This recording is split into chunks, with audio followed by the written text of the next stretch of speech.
नमस्कार दोस्तों, आज हम बात करेंगे कुछ ऐसे हिडन जेम्स के बारे में या फिर कुछ ऐसे म्यूचुअल फंड के बारे में जो ज़्यादा लाइमलाइट में नहीं रहते, जिनके बारे में वीडियोस नहीं बनती, लेकिन वो चुपचाप अपना काम कर जाते हैं और रिटर्न्स दे जाते हैं। मेरे क्लाइंट्स के पास, काफ़ी क्लाइंट्स के पास ऐसे कुछ फंड्स हैं जो रिटर्न्स देते हैं और ज़्यादा फेमस नहीं होते। रीज़न बताऊंगा, और अगर मैं बोलूं कि कोई सीक्रेट फंड है, ना, बट ये है कि वेल रिसर्च फंड है।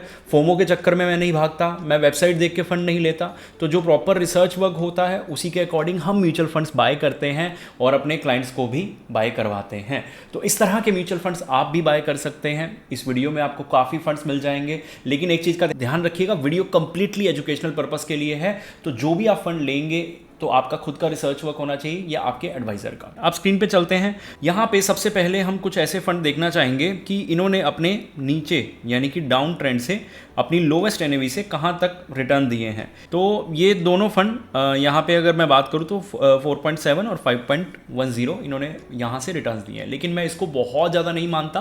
तो नीचे हम अगर और फंड्स देखें तो यहाँ पे ये ग्रोथ बहुत अच्छी है कि आपने मार्च में अपना लोवेस्ट एनएवी टच किया, 52 वीक्स का लोवेस्ट एनएवी, और वहाँ से आपकी ग्रोथ बहुत अच्छी है। इतनी ग्रोथ चल जाएगी। ओके, किसके अंदर? इन्वेस्को, कोटक और एसबीआई कॉन्ट्रा। ठीक है, तो मेरे हिसाब से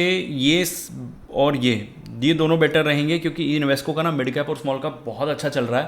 तो इन फ्यूचर अगर आपको लेना पड़ेगा तो आपके पास कॉन्ट्रा नहीं होगा तो बेटर रहेगा।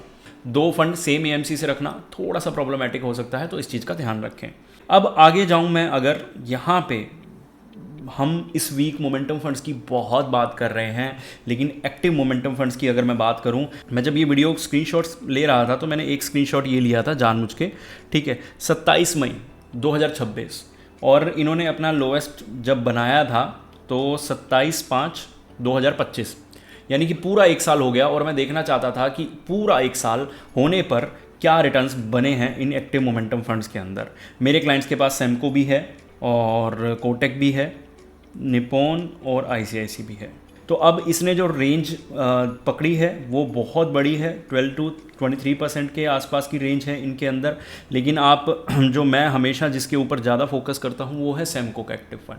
तो सेमको ने भी 20 से ऊपर नहीं, लेकिन 18% के आसपास रिटर्न दिए हैं, और लास्ट 1 ईयर में 18%। अब देखो, मैं ये नहीं आपको अनरियलिस्टिक टारगेट सेट कर रहा कि मेरे क्लाइंट्स ने लास्ट 1 ईयर में जिन्होंने स्टार्ट किया 12 मंथ्स में बहुत ज़बरदस्त रिटर्न जनरेट किए हैं, लेकिन उनके कोर पोर्टफोलियो ने रिटर्न जनरेट किए हैं। सैटेलाइट ने रिटर्न गंवाए भी होंगे, बेशक पोर्टफोलियो कहीं पे भी खड़ा होगा 2, 4, 6, 8% पे, क्योंकि बंधन वैल्यू भी लास्ट 12 मंथ्स में 12% से ऊपर रिटर्न दे चुका है और बहुत सारे क्लाइंट्स के पास है। एसबीआई कॉन्ट्रा बहुत सारे के पास है।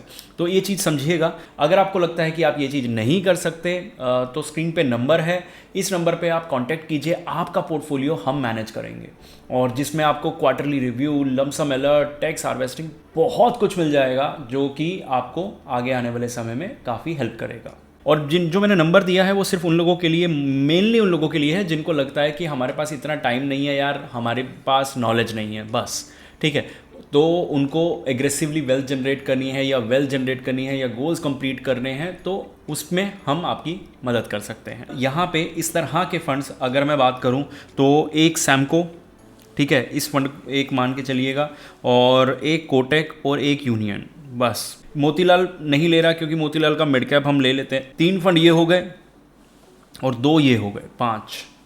तो ये 5 म्यूचुअल फंड ऐसे हैं जो मुझे लगता है जिनके ऊपर ज़्यादा लाइमलाइट नहीं जाती, और मैं इसके ऊपर नहीं डालूंगा क्योंकि एसबीआई कॉन्ट्रा के ऊपर बहुत वीडियो बनती हैं।